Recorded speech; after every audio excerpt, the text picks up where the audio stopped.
आज हम एक नया चैप्टर शुरू कर रहे हैं। चैप्टर 2 है आपकी बुक में, ये फॉर्म्स ऑफ बिजनेस ऑर्गेनाइजेशन, यानी कि हम जो बिजनेस करते हैं वो कितने टाइप का होता है, उसकी फॉर्म्स को डिस्कस करेंगे। तो अगर हम देखते हैं कि बिजनेस कितने टाइप का होता है, तो देखो, एक होता है सोल प्रोप्राइटरशिप, बिजनेस। एक होता है पार्टनरशिप, ठीक है। एक होता है जॉइंट स्टॉक कंपनी, एक होता है कोऑपरेटिव सोसाइटीज, और एक होता है HUF। मतलब हिंदू अनडिवाइडेड फैमिली बिजनेस। तो इतने टाइप के बिजनेस होते हैं: sole proprietorship, partnership, joint stock company, cooperative societies और HUF। इन सबको हमने इस चैप्टर में डिस्कस करना है। हर एक का मीनिंग डिस्कस करेंगे कि सोल प्रोप्राइटरशिप क्या होता है, इसके सबका मीनिंग आपको इसमें डिस्कस करना है। सबकी मेरिट्स एंड डीमेरिट्स इसमें डिस्कस करेंगे, ठीक है। सबके फीचर्स डिस्कस करेंगे, बिजनेस के फीचर्स क्या क्या है, ठीक है। तो ये 3 चीजें तो एटलीस्ट हम हर एक में डिस्कस करेंगे हर एक बिजनेस की। और भी बहुत सारी बातें हैं जो हर एक बिजनेस के अंदर हम पढ़ेंगे। तो समझ में आ गया, ये हमारे चैप्टर की समरी है, ठीक है। अब थोड़ा सा मैं इनका इंट्रोडक्शन दे देता हूं, फिर एक एक करके एक टाइप के बिजनेस को उठाएंगे, उसकी पूरी डिटेल करेंगे। सोल प्रोप्राइटरशिप बिजनेस क्या होता है? सोल प्रोप्राइटर, इसके नाम से पता लग रहा है, सोलो मतलब यानी कि अकेला जब भी कोई एक बंदा बिजनेस करता है, उसका एक ही ऑनर होता है, तो उसे हम कहते हैं सोल प्रोप्राइटरशिप, यानी कि वही बिजनेस का प्रोप्राइटर होता है, ऑनर होता है, ठीक है। आपने कई बार देखा होगा, जैसे कोई शॉप होती है तो वहां एक ही ऑनर होता है, एक ही मालिक होता है, या कोई फैक्ट्री होती है उसका एक ही मालिक होता है, तो वो सोल प्रोप्राइटरशिप बिजनेस है, ठीक है। पार्टनरशिप बिजनेस क्या होता है, ये भी इसके नाम से क्लियर हो रहा है। पार्टनरशिप का मतलब जब 2 या 2 से ज्यादा लोग मिलकर बिजनेस करते हैं, वो 2 भाई भी हो सकते हैं, 2 फ्रेंड्स भी हो सकते हैं, है ना, तो उसे हम पार्टनरशिप बिजनेस बोलते हैं, ठीक है।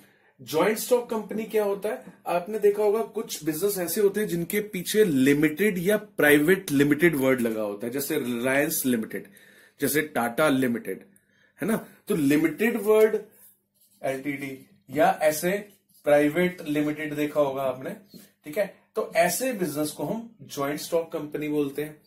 अभी हमने इन सबको डिस्कस करना है, ये तो जस्ट एक छोटा सा मैं 1 लाइन एक इंट्रोडक्शन दे रहा हूं, ठीक है। कोऑपरेटिव सोसाइटीज में क्या होता है, इसमें इसके कुछ मेंबर्स होते हैं, यानी कि कुछ लोग एक साथ एक कॉमन कॉज के लिए इकट्ठे होते हैं, एक सोसाइटी बनाते हैं, सोसाइटी बिल्टअप करते हैं, और फिर वो मिलकर बिजनेस करते हैं अपने ही फायदे के लिए, इसलिए लिखा है कोऑपरेटिव, एक दूसरे की मदद के लिए ये बिजनेस होता है। डिटेल करेंगे अभी हम। और HUF, हिंदू अनडिवाइडेड फैमिली, जिसके अंदर एक एक ही फैमिली के लोग इन्वॉल्व होते चले जाते हैं एक ही बिजनेस के अंदर, ठीक है। तो ये एक तरह का फैमिली बिजनेस है, ठीक है। अभी हम इस सब की पूरी डिटेल करेंगे, बहुत सारी चीजें अभी पढ़ेंगे इस सब के बारे में। तो ये 1 लाइन इंट्रोडक्शन था सबका, ठीक है। अब सबसे पहले आज हम सोल प्रोप्राइटरशिप को डिस्कस करते हैं, ठीक है। तो सोल प्रोप्राइटरशिप के अंदर हम 4 टॉपिक्स पढ़ने वाले हैं कि सोल प्रोप्राइटरशिप जो बिजनेस होता है उसके फीचर्स क्या हैं, ठीक है। क्या उसके अंदर कैरेक्टरिस्टिक्स हैं, उसकी क्या खास बातें होती है, ये बिजनेस कैसे बाकी बिजनेस से अलग है। बाकी बिजनेस मैंने बताया ना, जॉइंट स्टॉक कंपनी है, पार्टनरशिप है, कोऑपरेटिव सोसाइटी है, HUF है, तो ये उनसे अलग है। इसके क्या फीचर्स है वो इसमें पढ़ेंगे। फिर इस बिजनेस के बाकी बिजनेस के कंपैरिजन में फायदे क्या हैं, ठीक है, क्या इसके नुकसान है, डीमेरिट्स क्या है, डिसएडवांटेजेस क्या है, और इसकी लिमिटेशंस क्या है, क्या कमियां हैं इस बिजनेस में। तो ये सब कुछ 4 चीजें हम इसके अंदर डिस्कस करने वाले हैं आज। तो सबसे पहले हम बात कर रहे हैं सोल प्रोप्राइटरशिप के फीचर्स की। सोल प्रोप्राइटरशिप फर्म भी कह सकते हो। तो इसके फीचर्स देखो। पहला फीचर है फॉर्मेशन एंड क्लोजर, कि अगर सोल प्रोप्राइटरशिप बिजनेस या सोल प्रोप्राइटरशिप फर्म आपको स्टार्ट करनी है, आप बिजनेस करना चाहते हो और सोल प्रोप्राइटरशिप बिजनेस करना चाहते हो, आप किसी को पार्टनर नहीं बनाना चाहते, आप कोई सोसाइटी नहीं बनाना चाहते, आप बस अकेले खुद ही ऑनर बनकर बिजनेस स्टार्ट करना चाहते हो, तो बहुत ही इजी, उसकी कोई फॉर्मेलिटीज नहीं है, कोई आपको गवर्नमेंट से परमिशन नहीं लेनी, किसी अथॉरिटी से परमिशन नहीं लेनी। सिंपली आप अपनी एसेट्स अपनी कैपिटल इकट्ठी करो, अपना स्टॉक इकट्ठा करो और आप बिजनेस स्टार्ट कर सकते हो, उससे सेल परचेज चालू कर सकते हो। तो इसका फॉर्मेशन बहुत इजी है, क्लोजर बहुत इजी है। अगर आप इसको क्लोज करना चाहते हो तो भी कोई परमिशन नहीं लेनी, कोई लाइसेंस नहीं लेना, कुछ नहीं, ठीक है। तो इसका फॉर्मेशन और क्लोजर बहुत इजी है। और ये सोल प्रोप्राइटरशिप कौन गवर्न करता है, यानी कि किसी ना एक्ट के अंडर में आता है हर बिजनेस। तो सोल प्रोप्राइटरशिप बिजनेस जो है पार्टनरशिप एक्ट के अंडर में आता है, पार्टनरशिप एक्ट 1932। ये एक एक्ट है, पार्टनरशिप एक्ट। अब आप कहोगे है तो ये सोल प्रोप्राइटर, तो सोल प्रोप्राइटरशिप का अपना कोई एक्ट नहीं है, पार्टनरशिप एक्ट है। पार्टनरशिप एक्ट से ही ये गवर्न होता है। गवर्न का मतलब मैं बता देता हूं कि कभी कभी सोल प्रोप्राइटरशिप में मान लिया कोई इशू आ गया, कोई डिस्प्यूट हो गया, कोई केस कोर्ट के पास चला जाता है, ठीक है। तो उसमें फैसला कैसे होगा, पार्टनरशिप एक्ट जो बना हुआ है उसके अंदर जो लिखा हुआ है उसके अकॉर्डिंग फिर फैसला होता है, ठीक है। इसलिए हर एक बिजनेस को किसी न किसी एक्ट के अंडर में गवर्न होना पड़ता है। तो इसलिए सोल प्रोप्राइटरशिप पार्टनरशिप एक्ट 1932 के अंडर में गवर्न होता है, ठीक है। उसके बाद आते हैं second point, liability. Sole proprietorship firm की जो लायबिलिटी होती है वो अनलिमिटेड लायबिलिटी है। देखो कुछ बिजनेस ऐसे होते हैं जिसमें आपने पीछे एक वर्ड देखा होगा, लिमिटेड वर्ड लगा होता है या प्राइवेट लिमिटेड वर्ड लगा होता है, ठीक है। और कुछ बिजनेस ऐसे होते हैं जिनके पीछे लिमिटेड प्राइवेट लिमिटेड वर्ड नहीं होता है। तो लिमिटेड लायबिलिटी और अनलिमिटेड लायबिलिटी सुनो क्या मतलब है। मान लिया एक मैं बिजनेस कर रहा हूं, ठीक है, सोल प्रोप्राइटरशिप बिजनेस करता हूं मैं, मेरी एसेट्स हैं 5 लाख रुपए की, ठीक है, लेकिन बाय चांस मेरे बिजनेस की लायबिलिटी हो गई 6 लाख रुपए की। अब मैं 6 लाख रुपए कैसे चुकाऊं, बिजनेस में लॉस की वजह, मतलब लॉस हो गया या किसी भी वजह से मेरी लायबिलिटीज बढ़ गई, ठीक है। अब ये चुकाऊं कैसे, अपनी बिजनेस सारी की सारी असेट बेच भी दूं तो भी ये लायबिलिटी नहीं चुका पा रहा मैं। तो ये 1 लाख रुपए में एक्स्ट्रा जो लायबिलिटी मेरे ऊपर है मैं कहां से दूंगा। तो ये लायबिलिटी मेरे को मेरी पर्सनल असेट बेचकर या अपने घर से पैसे लाकर मुझे चुकानी पड़ेगी। तो इसलिए इसके अंदर हम कहते हैं अनलिमिटेड लायबिलिटी, ठीक है, कि हमारी पर्सनल असेट से भी हमें अपनी लायबिलिटी को पूरा करना पड़ेगा। तो यानी कि कुछ ऐसे भी बिजनेस होते हैं, अब आप सोचोगे क्या कुछ सर ऐसे भी बिजनेस होते हैं जिसके अंदर लायबिलिटी लिमिटेड होती है। हाँ होती है। जो कंपनी होती है ना, ज्वाइंट स्टॉक कंपनी, वो जो अभी मैंने बताया था, तो ज्वाइंट स्टॉक कंपनी वाला बिजनेस ऐसा होता है कि उसके अंदर हमारी लायबिलिटी लिमिटेड होती है। यानी कि अगर उसमें मैंने जितनी कैपिटल लगाई है या जितना मेरा उसमें शेयर है ना, तो मेरी लायबिलिटी सिर्फ उतनी ही है। वो मेरी पर्सनल एसेट से कर्जा नहीं चुका सकते, मतलब वहां पर सिर्फ जितनी मेरी कैपिटल थी मैं उतने के लिए ही जिम्मेदार हूं, ठीक है। एक एग्जांपल लेता हूं, मान लिया एक कंपनी है, उस कंपनी में मैंने 5 लाख रुपए के शेयर्स खरीदे, ठीक है, 5 लाख रुपए के। अब मान लिया उस कंपनी के ऊपर कर्जा बहुत ज्यादा हो गया, 6 लाख हो गया, 7 लाख हो गया, तो मैं उस 6 लाख 7 लाख देने के लिए जिम्मेदार नहीं हूं। मैंने 5 लाख रुपए उस कंपनी में लगाए थे, बस मेरे 5 लाख ही जिम्मेदार होंगे उस कर्जे के लिए। तो तुम कहोगे वो कर्जा फिर कैसे चुकाया जाएगा, वो हम बाद में पढ़ेंगे जब ज्वाइंट स्टॉक कंपनी के बारे में बताऊंगा। अभी फिलहाल ये समझ लो कि सोल प्रोप्राइटरशिप में जो लायबिलिटी है वो अनलिमिटेड होती है। अनलिमिटेड का मतलब है कि अगर फर्म की असेट्स कम पड़ रही हैं तो ऑनर को अपनी पर्सनल एसेट्स बेचकर या अपने घर से पैसे लाकर उस लायबिलिटी को पूरा करना पड़ेगा, ठीक है। इसे ही कहते हैं अनलिमिटेड लायबिलिटी। नेक्स्ट पॉइंट है sole risk bearer. Sole risk bearer का मतलब हुआ कि सोल प्रोप्राइटरशिप, जैसा इसके नाम से लग रहा है कि एक अकेला ऑनर है, तो वो अकेला ही तो रिस्क बियरर होगा। यानी कि हर एक बिजनेस में रिस्क इन्वॉल्व होता है, प्रॉफिट हो सकता है, लॉस हो सकता है, इनएडिकेट प्रॉफिट हो सकता है, तो कुछ भी हो, वो सोल यानी कि खुद अकेला ही रिस्क लेने वाला है। चाहे प्रॉफिट हो उस अकेले का होगा, लॉस होगा तो उस अकेले का होगा, ठीक है, अकेला रिस्क बियरर है। उसके बाद आ जाता है इसमें नेक्स्ट फीचर कंट्रोल का। सोल प्रोप्राइटरशिप फर्म है, अंडरस्टूड है कि कंट्रोल सिर्फ और सिर्फ एक ही बंदे का होगा, वो जो इसका ऑनर होगा सिर्फ उसी का कंट्रोल होगा। कोई ये नहीं है कि बैंक ने अगर लोन दिया है तो बैंक आके कंट्रोल करेगा उस बिजनेस को, नहीं। या क्रेडिटर्स ने उधार में माल दिया है तो क्रेडिटर्स कहेंगे हम बिजनेस को कंट्रोल करेंगे, नहीं। कंट्रोल सिर्फ और सिर्फ एक ही पर्सन का होगा, जो भी उसका ऑनर होगा, जो उसका सोल प्रोप्राइटर होगा, ठीक है। नेक्स्ट पॉइंट है no separate entity. No separate entity का मतलब है कि बिजनेस एंटिटी यानी कि जो बिजनेस है वो सेपरेट नहीं है अपने ऑनर से, यानी कि ऑनर और बिजनेस एक ही बात है।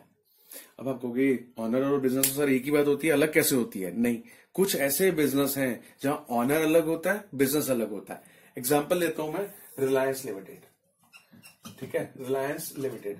अब एक बात बताओ, आपका अगर रिलायंस का आपने फोन लिया और रिलायंस का फोन खराब हो गया, तो आप किस पे केस करोगे? रिलायंस पे केस करोगे या अंबानी पे केस करोगे? ऑब्वियसली आप रिलायंस पे केस करोगे। तो इसका मतलब in the eyes of law ये रिलायंस लिमिटेड और अंबानी दो अलग अलग बातें हो गई, है ना। लेकिन अगर आप एक दुकान से सामान लेते हो और आपका वो सामान खराब होता है, तो आप उस दुकान पे केस करो या उसके ऑनर पे केस करो, एक ही बात है। क्यों? क्योंकि ये वाली जो बिजनेस है ये अलग टाइप का बिजनेस है, लिमिटेड लायबिलिटी बिजनेस है। इसको हम joint stock company business, joint stock company वाला बिजनेस बोलते हैं, और ये है प्रोप्राइटरशिप। तो क्या डिफरेंस आपको नजर में आया कि प्रोप्राइटरशिप फर्म में जो उसका प्रोप्राइटर है, यानी कि जो उसका ऑनर है, और जो उसका बिजनेस है, वो दोनों सेम है, कानून की नजर में एक ही है। ऑनर पे केस करो या उसके बिजनेस पे केस करो, एक ही बात है। ठीक है। अदर बिजनेस में क्या होगा वो मैं बता ही चुका हूं, ज्वाइंट स्टॉक कंपनी वाले में वहां पे अंबानी और उसका बिजनेस, ये दो अलग अलग बातें हैं। ठीक है, तो ये फटाफट से रिव्यू कर लेते हैं फिर से। सोल प्रोप्राइटरशिप फर्म को फीचर्स की हम बात कर रहे थे कि इसका फॉर्मेशन और उसका क्लोजर बहुत इजी होता है, कोई लीगल फॉर्मेलिटीज नहीं है। ठीक है, कुछ स्पेशल टाइप की सोल प्रोप्राइटरशिप होते हैं, वो आगे आप सीनियर क्लासेस में पढ़ोगे कि उसमें कुछ लीगल फॉर्मेलिटीज होती हैं। Otherwise generally sole proprietorship business में कोई लीगल फॉर्मेलिटी नहीं है, और ये पार्टनरशिप एक्ट 1932 से गवर्न होता है। ठीक है।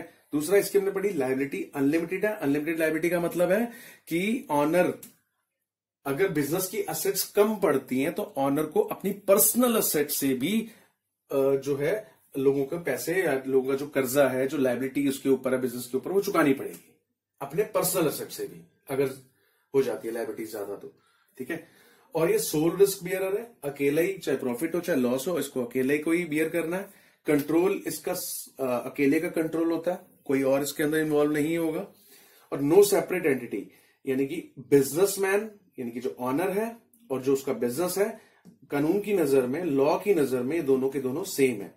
ठीक है, और मैंने इसमें बताया कि बाकी बिजनेस में ऐसा नहीं होता। बाकी बिजनेस में बिजनेस और ऑनर कानून की नजर में अलग अलग हो सकते हैं, लेकिन सोल प्रोप्राइटरशिप में ऑनर और बिजनेस एक ही बात है। ठीक है,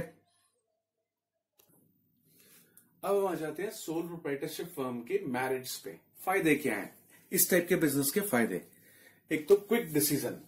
देखो, सोल प्रोप्राइटरशिप है, अकेला बंदा है, किसी से कंसल्ट नहीं करना, क्विक डिसीजन। अगर कभी भी कोई ऐसी सिचुएशन आ जाती है उसको डिसीजन लेना है, तो किसी से पूछने की जरूरत नहीं है। ठीक है, डिसीजन बहुत जल्दी ले सकता है और खुद ही लेना है। दूसरा, कॉन्फिडेंशियलिटी ऑफ इंफॉर्मेशन। उसके जो भी अकाउंट्स हैं, जो भी उसकी बुक्स हैं, उसकी बैलेंस शीट है, ठीक है, तो वो उसको किसी से शेयर नहीं करना है। मतलब सीक्रेसी रहती है इसके बिजनेस में। ठीक है, क्योंकि ये इंफॉर्मेशन किसी से शेयर नहीं करता। अब आप कहोगे कि क्या दूसरे बिजनेस शेयर करते हैं? हाँ, दूसरे बिजनेस को लीगली लॉ कहता है कि आपको अपनी बैलेंस शीट, अपने अकाउंट सब पब्लिक को दिखाने पड़ेंगे। कौन सा बिजनेस कहता है वो भी बाद में डिस्कस करेंगे, लेकिन ये बिजनेस कहता है कि नहीं, कॉन्फिडेंशियल रखो अपना बिजनेस के इंफॉर्मेशन, आपको किसी से शेयर करने की जरूरत नहीं है। ठीक है, तो इसका एक फायदा हो गया ना, इसमें सीक्रेसी बनी रहेगी। नेक्स्ट है डायरेक्ट इंसेंटिव, मतलब कि इसको अपने प्रॉफिट को भी किसी से शेयर नहीं करना, जो भी इंसेंटिव होगा वो इसका अपना होगा और पूरा का पूरा होगा। अब आप कहोगे क्या दूसरे बिजनेस में? हाँ, दूसरे बिजनेस में ऐसा नहीं होता है। दूसरे बिजनेस में जो प्रॉफिट आता है वो उनको शेयर करना पड़ता है। किस बिजनेस में, वो बाद में बात करेंगे। हम बात कर रहे हैं इस बिजनेस की। इस बिजनेस में डायरेक्ट इंसेंटिव, सारा का सारा प्रॉफिट इसका अपना है। किसका? सोल प्रोप्राइटर का।